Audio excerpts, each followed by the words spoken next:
நாளைக்கு கிறிஸ்மஸ், எனக்கு புது ட்ரெஸ் வேணும். எனக்கும் புது ட்ரெஸ் வேணும். எனக்கும் காஸ்ட்லியா அழகான ட்ரெஸ் எடுக்கணும், பட்டு புடவை எடுக்கணும், அழகான சப்பல் வாங்கிட்டாங்க நீங்க.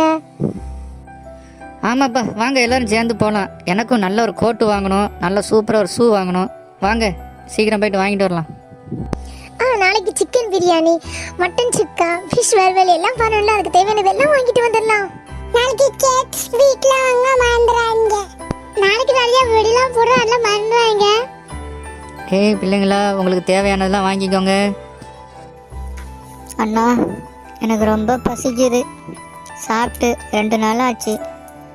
எனக்கு ஏதாவது வாங்கி கொடுங்க அண்ணா. அங்கே தள்ளி போடா. நாங்களே கிறிஸ்மஸ்க்கு துணியெல்லாம் வாங்க வந்திருக்கோம். இப்போ வந்து பசிக்கு கொஞ்சம் காசு கேட்குற? காசெல்லாம் இல்லை, போடாங்க. அங்க போய் கேளுடா, அங்க நிறைய பேர் நிக்கிறாங்கல்ல. பார்த்தீங்களா, இவங்கள்ட்ட ஆடம்பரமாக கிறிஸ்மஸ் கொண்டாடுவதற்கு எல்லாம் பணம் இருக்குது.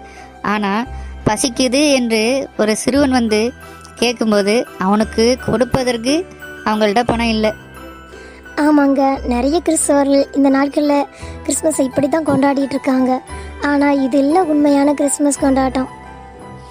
ஆமாம், சரியாக சொன்னேன். உண்மையான கிறிஸ்மஸ் என்பது பிறருக்கு கொடுத்து அவர்கள் மகிழ்வதை பார்ப்பது தான் உண்மையான கிறிஸ்மஸ். இதைத்தான் இயேசுவும் செய்ய சொல்கிறார், பிறருக்கு உதவி செய்யுங்கள் என்று. இயேசுவும் தம்மையே கொடுப்பதற்காகத்தான் பிறந்தார். அதனால நம்மளும் பிறருக்கு கொடுத்து மகிழ்ச்சியாக கிறிஸ்மஸ் கொண்டாட்டம் செய்வோம். இதுதான் உண்மையான கிறிஸ்மஸ் கொண்டாட்டம்.